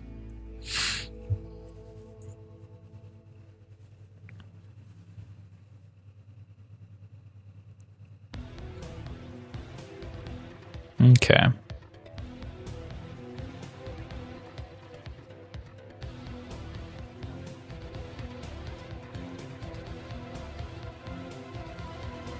It's really hard to tell when you have 25 energy for an inject. It's not exactly one full bar.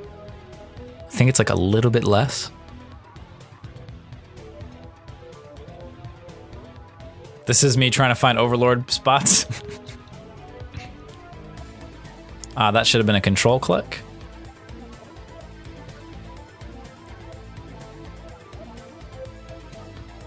Got the Hydralisk done in the first try. That's pretty nice. I put a spine here because I figured that's probably going to be the main place of attack. Whereas more likely spores in those areas. Oh, I did use the cameras there for transferring, so it is something that gets done. Oh, look, and I was right, but the spine's just not ready in time.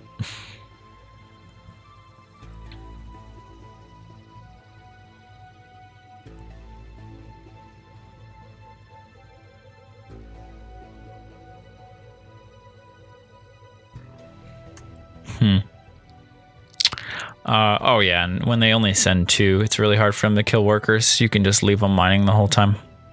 That's fine. I do try to do some transfuses though.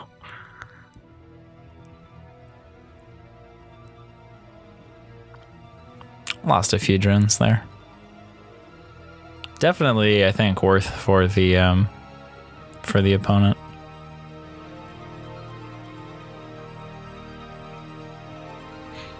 I don't even, oh yeah, Baneling speed's super worth.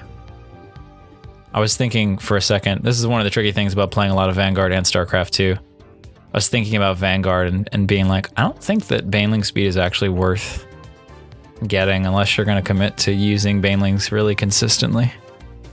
I guess that's true in StarCraft as well, it's just a little bit less. I don't use them very consistently in Vanguard because they're very different. Why have gases with no workers in them? So those are really weird questions, right? Like, those questions don't really make any sense. Like, maybe something like, oh, looks like you forgot to put your workers in gas. That makes sense. That's a high probability situation. Me completely not understanding that I'm supposed to put workers in gas at all, I would say that that is a less probable situation. And so, you know, as a teacher, you all are my teacher, my teachers, right? It is good to consider what is the most probable situation and then act accordingly. We'll do a little Baneling bust here. So slight inefficiency. You only need 5 Banelings to kill the supply depot, and I burn a lot of Banelings into this barracks, and it's not really necessary. If anything, if I was gonna burn tons of Banes, I probably should have done it into the factory because I'm worried about more Hellions coming out. Oh god, that went right into the camera. Also, not having my graphics on extreme would help a lot. There's a lot of really annoying things that happen on extreme that distracted me quite a few times in this session, but I was just not paying attention to it too much and focusing on other things at the time. But remembering to do that, it's pretty good.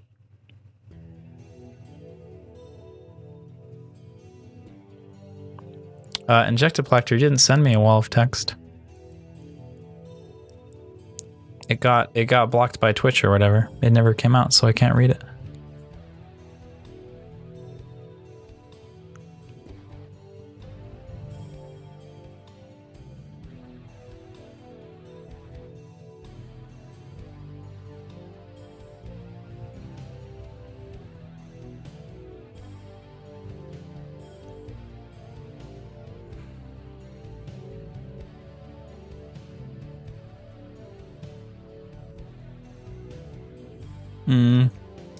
Smaller boxes.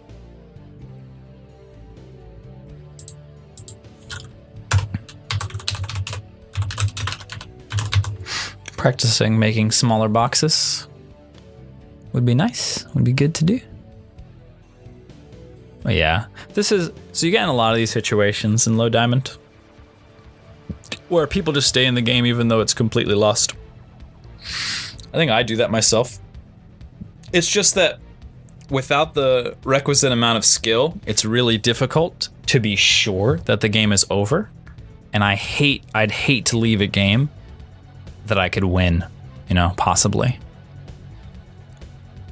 So we do eventually get the GG there. On to the next game. And it's Lazy Elm again. I did play 2 players in sequence. One player, the first Terran I played twice in a row, and this player also I played twice in a row. This might be the last or the second last game that I played today.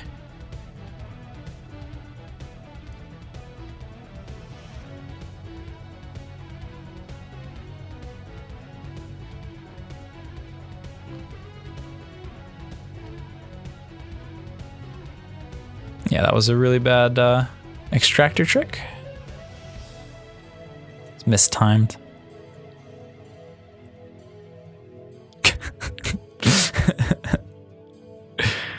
Typing is hard. That was pretty good.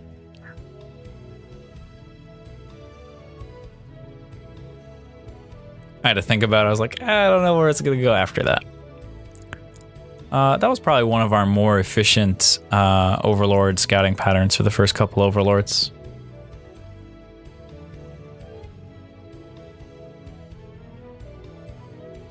See you later, JJ.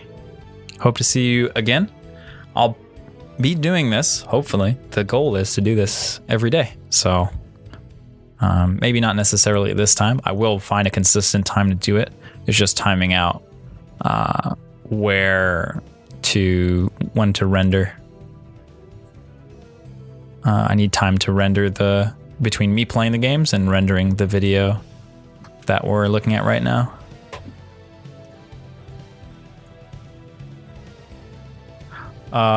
Question, are you using on custom arcade games like Microtrain to assist you in your quest to Grandmaster? Absolutely. I use a hotkey trainer. I used it already. I don't record that or share that because it's pretty fucking boring.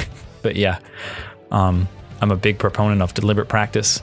A big part of us writing this giant list of things is, okay, here are the things that we suck at. When we're done listing the things that we suck at, we're gonna make some plans and some strategies. And I'll do that on stream as well and for the video on how we might isolate these mistakes, practice them deliberately, and then insert them into our gameplay.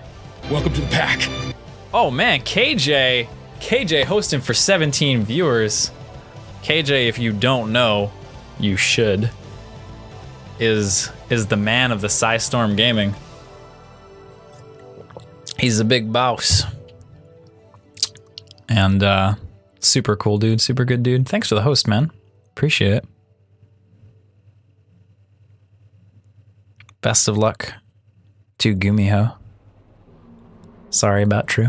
Oh, he gave me a GLHF heart. Thanks, KJ. All right.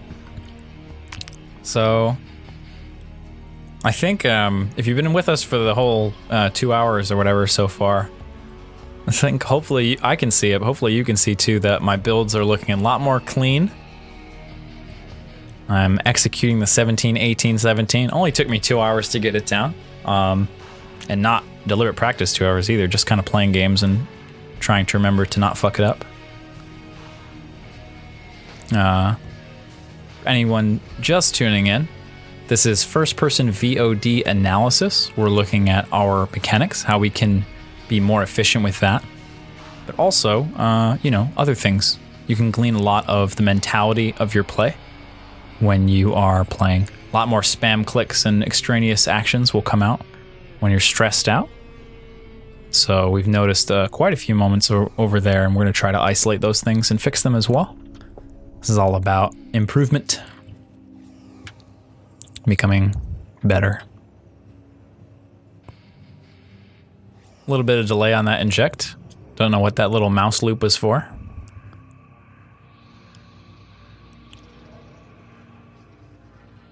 And I kind of got into a little, I don't remember if it was this game or the next game, but kind of got into a nice little Overlord groove where I just remembered to build 1 or 2 Overlords every cycle. It was really nice starting to feel the cycle come back again. Once you have your macro cycle down, it's one of the best feelings ever because it just happens. You don't really have to think about it. It just becomes part of what you do. I got blocked. This is the same Terran player, by the way, with the double Hellion attack. I think it's slightly better with 4. It hits a little bit later, but having 4, I think, is a really good moment to send them out. Overlord production. Yeah, we're supply blocked at a 44 out of 44. Last few games, we've been supply blocked at 36 out of 36, though, so improvement is happening. Overlord's, of course, one of the most important mechanics to get down pat. Spending your money, making workers, building Overlords, you know, just the basic stuff. The one thing I do like about Overlords, though, is that I can build Overlords without looking back at my base, which is really nice.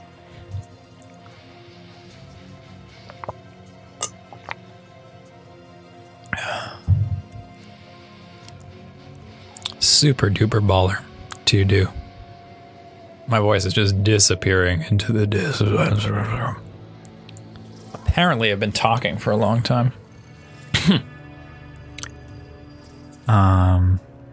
I think I talk even more when I'm doing this than when I'm playing. Of course I do, right? Of course, right? Cognitive resources, bruh. Gonna make a little Baneling attack. And I think this is sufficiently not blind. We've been pretty on top of this base for a lot of the game, so we have a reasonable idea about what our opponent has to defend. And this is a smelling blood in the water kind of moment. I think I can stop him from having that second base of economy, and I've already got quite a bit of my second base economy up and running, so really trying to focus on the Hellions here. I know they're the main thing. I'm not too worried about finishing off the Marauder. That's something that I wouldn't have done in the past. I'm a little bit better at. Ooh, look at that. I'm putting an inject in. Control, click, shift, inject for multiple injects. Not box. Oh my god, giant box. I guess that box is fine because I want to morph only the units that are there and not morph any on the way. That's a mistake that I've definitely made in the past quite a bit. I need more larvae, as you can see.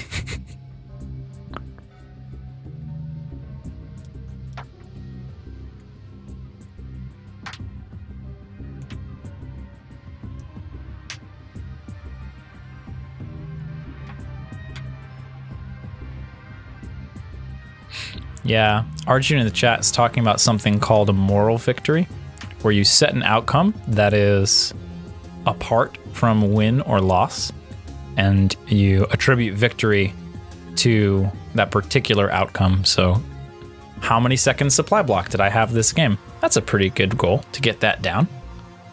And then also, too many. Ooh, look at that. We did it. Look at, we're individually clicking. Look, we even boxed there. Ooh. That is that's an action sequence. When you can isolate something that's a very specific set of actions that happens repeatedly, I like to call that an action sequence. And when you have a specific action sequence to fix, it's really good to just drill it. We're gonna call it multi-queen inject, and we'll do some drills on that.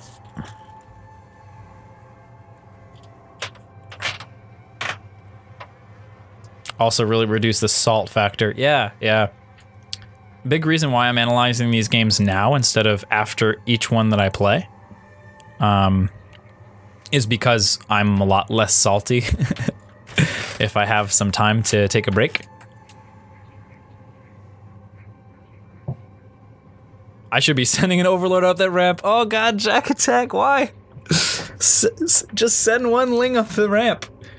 Yeah, okay, so we're in total prevent mode right now. we're basically like, okay, we're on 4 base, our opponent's on 1 base. The only thing we need to do is not die. So just make sure there are no sneaky bases.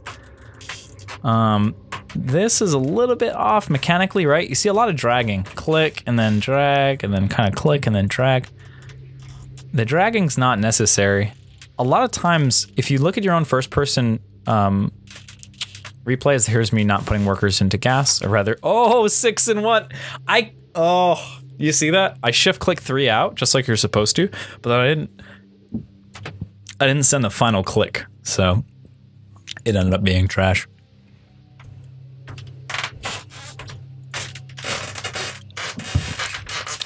Yeah, I think the reason why I decided to do this is because I'd spent the day, I think, doing a lot of overcommitment to aggression and losing as a result, like losing my army and then dying to the counterattack. Happened a bit too much. But we'll see. And I slightly messed up the spread. That's actually, you know what? That's actually probably a good drill. Let's do Zergling spread. So when you have a pack of Zerglings and you send 1 to each of the expansions and watchtowers. We're gonna call that the Zergling spread. It doesn't have to have a name, but it's just easier if we write it down that way. And that's an action sequence that's really good to know. And it's good to be able to do it quickly and efficiently. And we did it pretty good, but our mouse accuracy on the mini-map was not so great. It could have been better. And actually, wait a minute. I think when we did that, we were actually moving the camera around, weren't we? I'm gonna go back a bit. I wanna watch that again. Okay, here it is. It's gonna happen in just a second. I did plan to do no stops, but I wanna take a closer look at my execution of this. There's an inefficient action sequence. Whenever you can find a repeated action sequence like this that you can make efficient, it's so nice because it just applies to so many situations, right? Many times. And so you get a big edge by working on one thing, which is nice.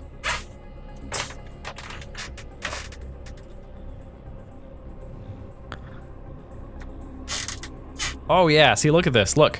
I'm clicking. Oh God, this is so inefficient and so unnecessary. Actually fucked it up for a second there.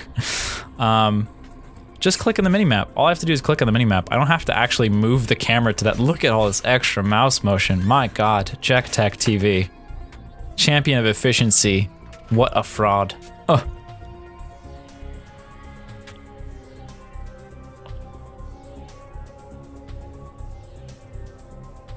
Gonna watch me do that again. God damn it. Yeah, so practicing the Zergling spread as a drill will be nice. So far we have 4 action sequences.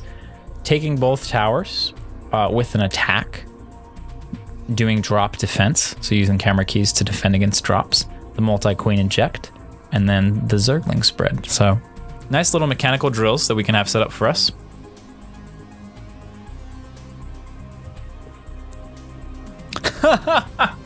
And the chat is exploding with rage. They're all stopping their use of the core. That's it. I'm a fraud. Yeah, so I started to build spore crawlers and then I was like, I have a spire. I can just build mutas. I don't need spore crawlers. I don't know if that's actually true. I think in this particular circumstance, though, it is true.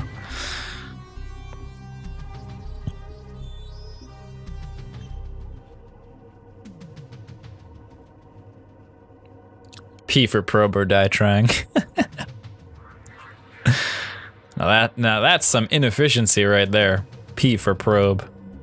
Good God. All I had to do though was send. See my problem? And this happens to me quite a bit. We're gonna put this in the mentality category. Is understanding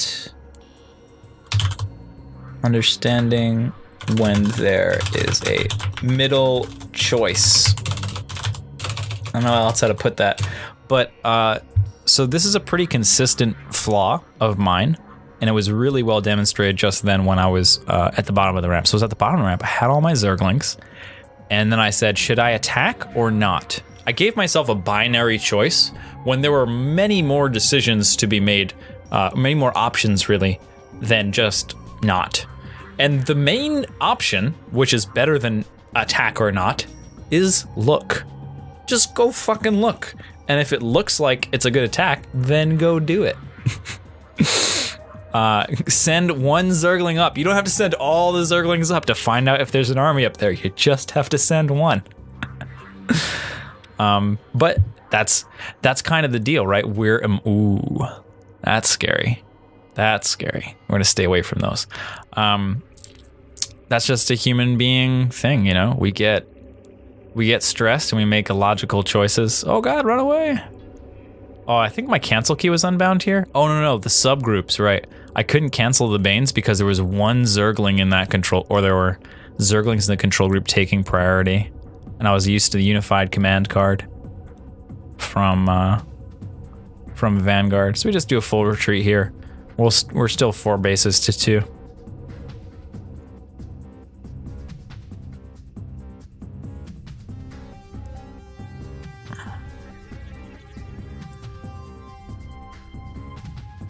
It's always better to just take the time and look. Even if you feel like you don't have the time, just take the time. Do the scout. And if you lose because you were too slow, that's fine. If you keep doing the right thing, it's a lot easier to continue to do the right thing, but faster. If you do the wrong thing really fast, it just builds up a bad habit that's super hard to break.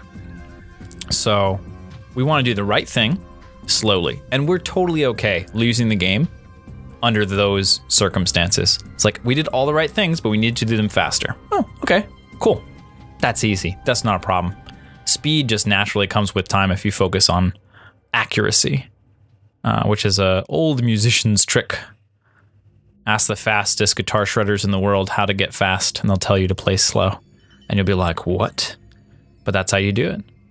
If you play super slow and focus on accuracy, when you get to the fast part, it's so efficient that you can play faster than everybody else. All the world record breaking musicians for speed will tell you the same thing. And playing StarCraft is not unlike playing a musical instrument.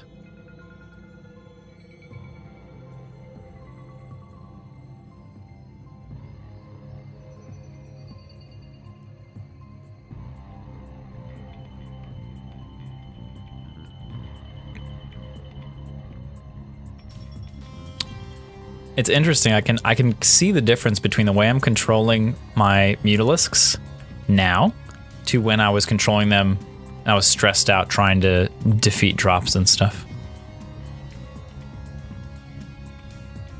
There's a lot less extraneous clicking going on. I was trying to split up the units to attack. I think that we're gonna write that down as something to look at. Muta versus Liberator. Magic. Box. Micro research. So which buttons to use in that situation? Like, is it should I alternate with the hold position there? Should I alternate with a stop there? Or an attack move? One of the annoying things that happened there is it kind of got snagged on and we're done. It kind of got snagged on a, what do you call it? On that command center when I did the attack move. So it didn't engage, and it was pretty frustrating. Cool, so we got a whole bunch of stuff here. Let's go ahead and rig something together real quick.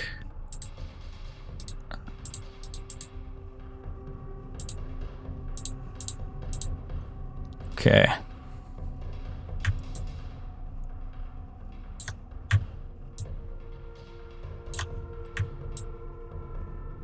Cool. All right.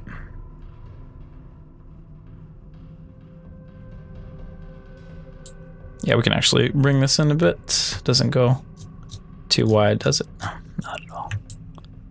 Not at all. Cool.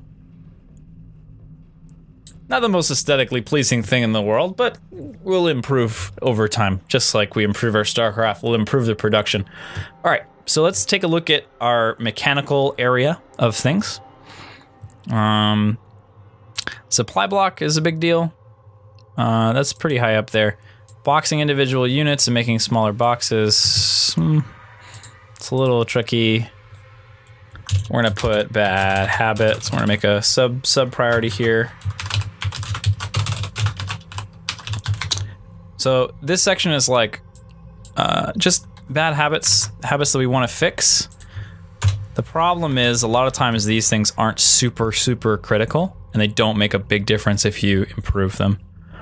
I think though, spam clicking might be number one. It's so big. It's so huge. It cuts into my cognitive resources almost constantly.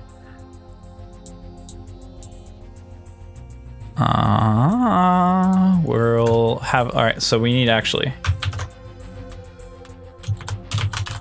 decrease spam.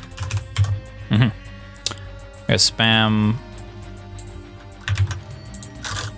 spam the cams, spam the right click, spam attack. Attack move as well. We were spamming that. Let's do that. Decrease the spam. That's important. And then we've got, let's see, camera control. Using the entire screen. Okay, let's use the mini map more. That's good for camera control. Not using location hotkeys. These are all like, some are positive, some are negative, so I'm gonna fix that up later.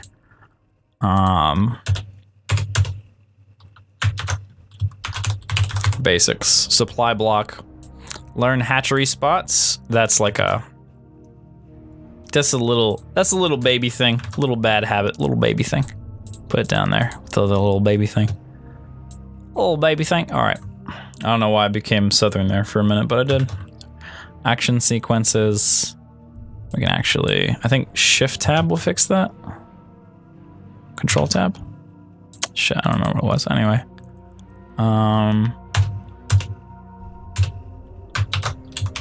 Build matchups. Cool. 14-14. Holding a 14-14 with a 17-18-17. Very good. Hey, congratulations. First time diamond in JaKaTaKtv. Well done. Well done. Feels good. Mutaverse Liberator.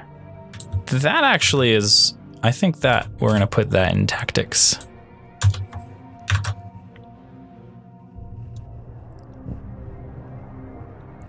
All right, so I think our number one thing is definitely this for strategy. Strategy-wise, we gotta stop playing blind. We're making too many decisions when we don't have information. We just need to just go out and get the information. It's not that critical. It's not hard to do. You can do it. And let's give a special little note to find first drone scout timing. Put an S in parentheses because it might be different in each matchup.